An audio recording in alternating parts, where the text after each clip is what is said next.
AVR is on another challenging adventure for both man and machine. This time we decided to take a plunge into the deepest parts of California's deserts. To get us there, a seasoned veteran of the adventure vehicle community will come into service yet again. The vehicle I'm talking about is unique, based in tradition and designed to allow man to take the road less traveled. A vehicle no longer production, yet still recognized as a formidable contender in the off-road SUV segment. Introducing the Toyota FJ Cruiser.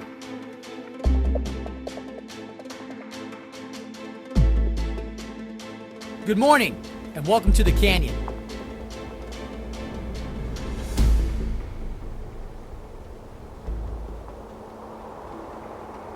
I'd like to take a moment to speak about the other member of the AVR crew. His knowledge and experience of extreme outdoor activities is a critical component of AVR's expertise. I'd like to introduce my close friend, Devin Schmidt.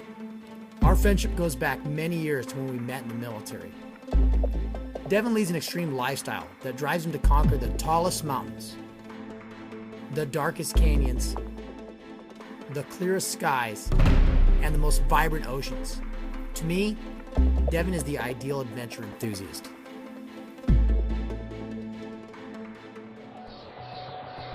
A 2-hour drive to the desert allowed me to observe some of the on-road characteristics of the FJ. By the time I took my first hard turn, it became evident through the vehicle's excessive body roll that the FJ is not about hugging the curves. While the suspension is soft and not meant for the racetrack, it does make for a comfortable, almost luxurious ride. The 4-liter V6 provides decent power, but this engine sounds like it's in pain when I push the throttle down. The brakes are strong, but when it comes time for a hard brake application, the FJ suspension exaggerates the longitudinal weight transfer and gives the feeling that the brakes are working harder than they should. Perhaps the biggest downfall for the FJ is its visibility. And of course, visibility is something you need both on and off-road. EPA estimates place the vehicle at 16 to 17 city and 20 on the highway. In the end, I believe most people will be pleased with the on-road ride quality, and after a few hours of driving on the pavement, will be able to tame this wily off-roader. I've been to the canyon once in the easy way. There's 2 ways to get back there. There's the easy way, which you could probably get a Prius back there, and then there's the man way, which is the back way. Now, have you ever gone the man way? I have not. Why not? I've been hesitant to do so just because I wasn't sure if my vehicle could actually be able to handle it.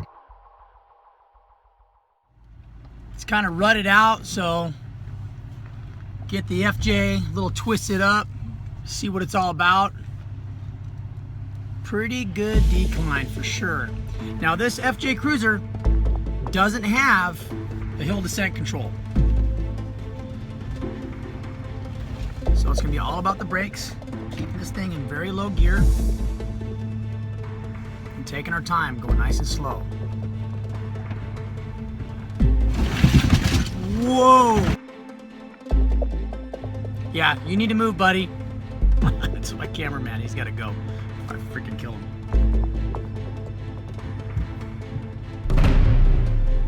Wow. Pretty sure that left rear tire just came off the ground.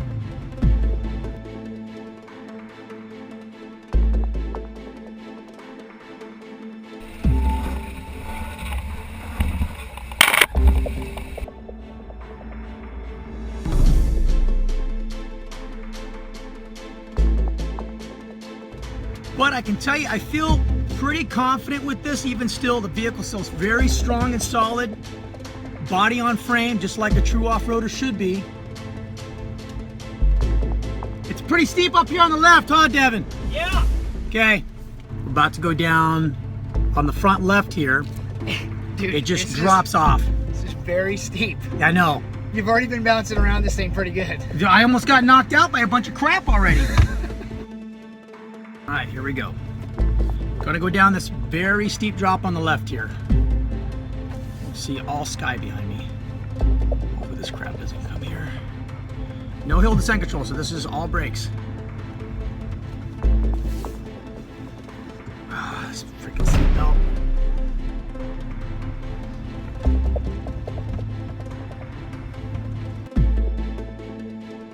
Everything looks good. This is a great little spot. Unfortunately, the trail that we're on right now, or maybe fortunately, I don't know, it's pretty gnarly going down here, only wants us to go one way. So we got to go down the trail and head out northbound, go north, and we should be able to loop back around. But it's been pretty exciting. But we're taking it very slow. I'm really not concerned about the capability of the FJ right now. It's built for off-road, of course. I know the engineers at Toyota spent a good amount of time making sure that it's a safe vehicle, but you got to make sure that you're being safe and not driving over your head or beyond your limits when you're out there wheeling in the dirt.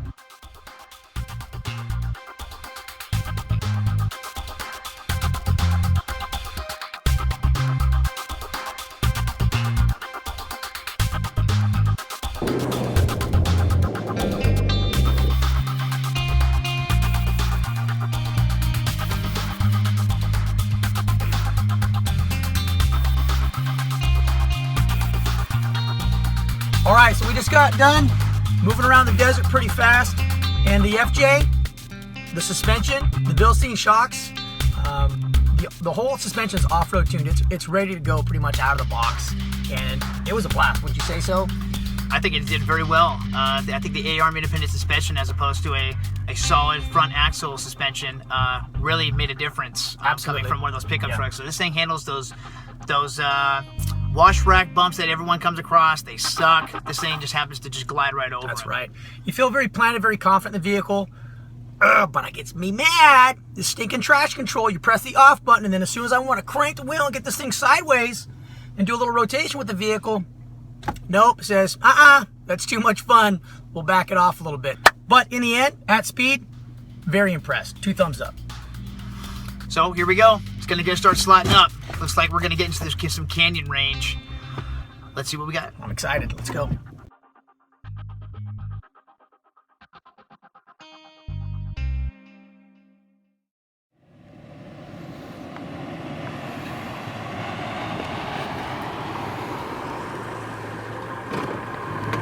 As if we weren't having fun already, it's about to get a little bit more dicey. We're going to go up some slick rock here.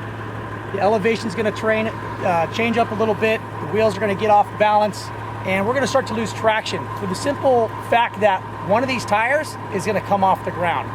Now, to help us with the traction here, this particular FJ Cruiser comes with the A-Track system.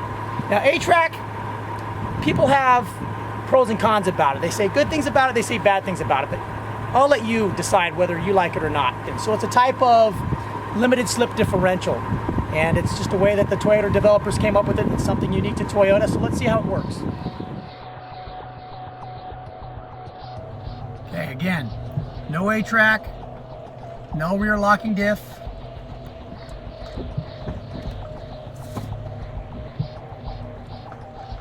It's gonna go up, let's see how it goes. Here's the tough part. Oh, a little lost traction there.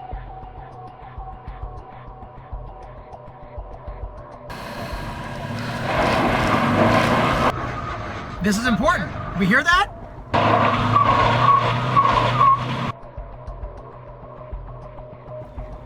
Let's do an experiment here. I have options.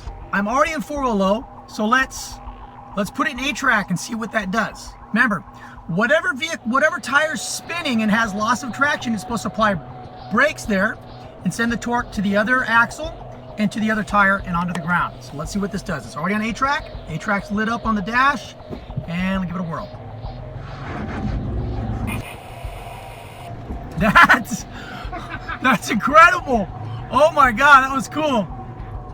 Wow, that was pretty cool.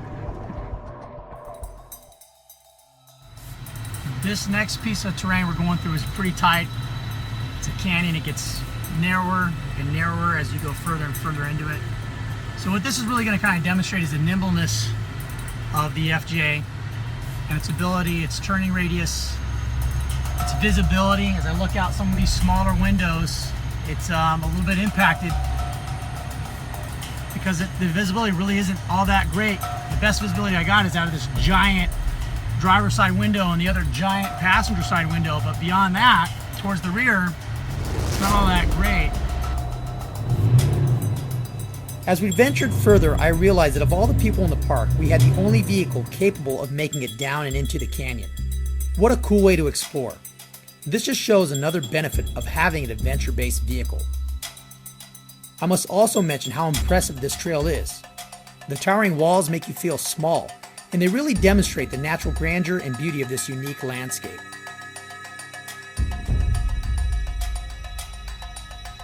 As we approached the end of the canyon, the terrain opened up and revealed a trail which hugged the top edge of the canyon below.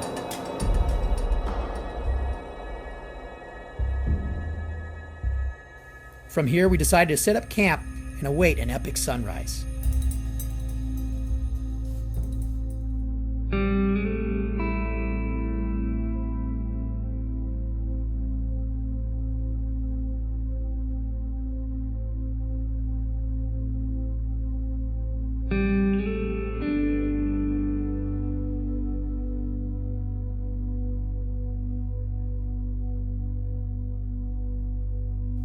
Watching Alan demonstrate his experience in my FJ was not only motivating, but educational. My prior trip to this canyon left me parking my vehicle and walking miles to my destination. But having the FJ's capability revealed showed me the true value of having the right vehicle.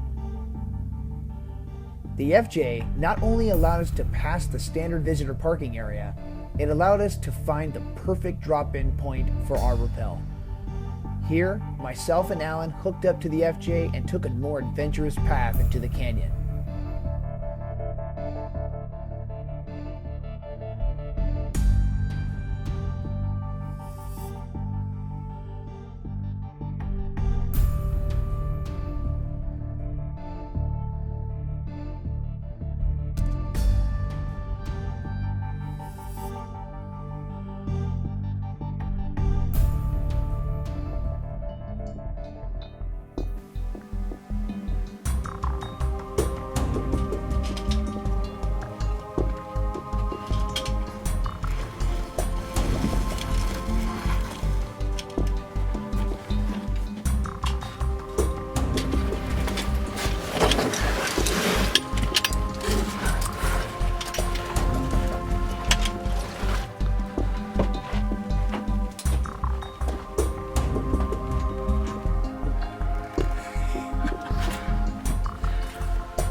It's alright, we anticipated this. This is why we need a vehicle that can get us to these awesome places. Because you just won't find this stuff too often where everybody goes.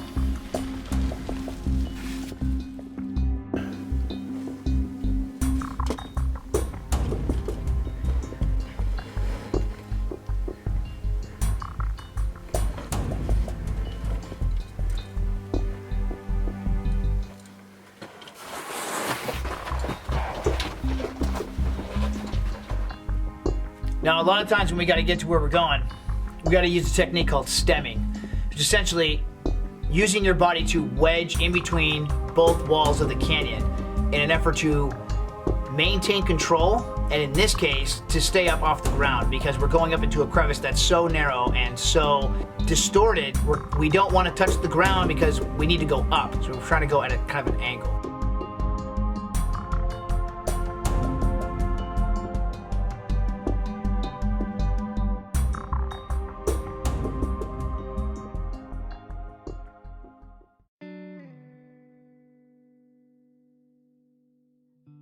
After some crawling in the canyons in the desert heat, we are eager to enjoy the interior comfort of the vehicle.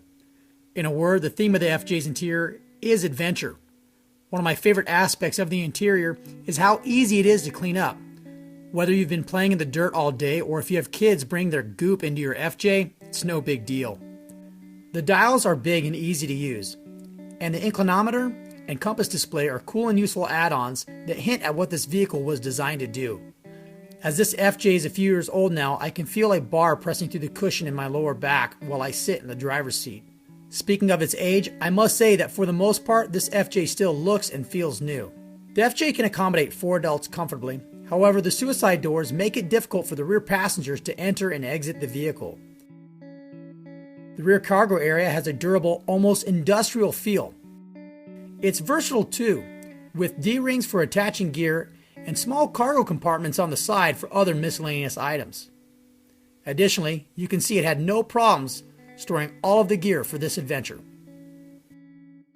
I know that Devin and I had a great time at that canyon. It was some pretty tight places, pretty far off the ground. I didn't really want to fall all that way because obviously it would be bad, but getting there was most of the fun, quite honestly, for me, because I really love going out in the outdoors and pushing the limits to any vehicle that I'm in. And the FJ's no exception. So let's talk about some of the just basic things that the FJ comes with, all right?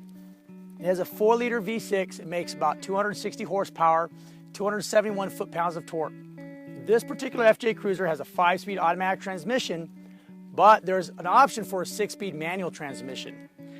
Also, it comes with 17-inch wheels, and these particular tire package here, now you gotta remember, this particular FJ Cruiser is just under 80,000 miles. Devin's had it now for about 4 years. He's put some miles on it, not too bad, but he's had to change the tires out.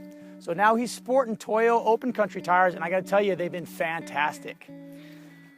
The ground clearance, adequate skid plate protection. Of course, you can always put more skid plate protection there, but from the factory, it's there. It's pretty good steel. It's gonna protect what you need to get protected. But if you had any worries about that, there's all types of aftermarket for FJs as far as bumpers goes, lights, suspension, all types of upgrades, you name it, it's there in the aftermarket community. However, stock, 9.6 inches of ground clearance.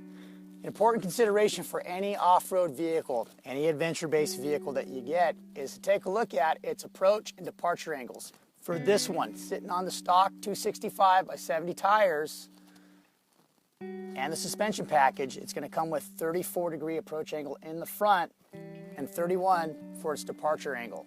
Something to consider, okay? Now, this vehicle also comes with, because it's the off-road package, it came with these nice rims. It came with the roof rack that's on top, and also off-road tune suspension with Bilstein shocks, which I got really nothing bad to say about them. We were out there wheeling in the desert going pretty fast, and it just took everything we threw at it. So you've heard what I have to say about the vehicle, but we have something pretty unique with us today, and that's the owner of it for the last 4 years. It's got 77,000 miles on it, and you've been driving it for all those 77,000 miles. Tell us about your experience today, your experience in the past of the vehicle. Just tell us about your FJ Cruiser, man. Well, here's the thing. When I got this vehicle, I knew it was going to have some off-road capabilities, but no way did I have any thought that I was going to put it through the rigorous amount of abuse that we put it through, and it came out 100% okay, never got stuck once, negotiated all the terrain we threw at it, and it was very comfortable when I was doing it. So to really see it put to its fullest max capacity of being challenged, it was a very, very good experience for me. And for the past 4 years, I have never put this thing through anything like that. I'm probably like most owners when you would say, I did some off-road stuff when it came to, going over some easy terrain or what have you, but really taking it out there and watching this thing do wheelies and teeter-tottering, and rarely was it ever on 4 wheels, was a big, big eye-opener for me. I am very impressed. I'm very glad I have this vehicle. And when I got it, they were still making them, so now they're not. So it makes me even more pleased that I have this unique type of setup, and I know that it's going to be able to take me almost anywhere that I need to go. That's excellent. So we took this mall crawler, put it through its paces, and it's earned its stripes as a true off-road vehicle. And I think you have a new appreciation for some real rigorous off-road stuff, because I think that's the first time you've ever done anything quite like that, right? Absolutely. Yeah. I didn't think that a stock vehicle would be so capable. It blew me away. And me personally, as an FJ Cruiser owner, for those of you that are considering it, highly recommend it. Now, there are obviously more capable vehicles out there, and they're also a lot more money. So keep that in consideration. That's it for this adventure. We're glad you could join us, and we hope you enjoyed the video. If you would like to see more of our adventures, please subscribe and like this video, or check us out on Facebook. Until next time, dirty up your tires, and we'll see you on the next adventure. Get there.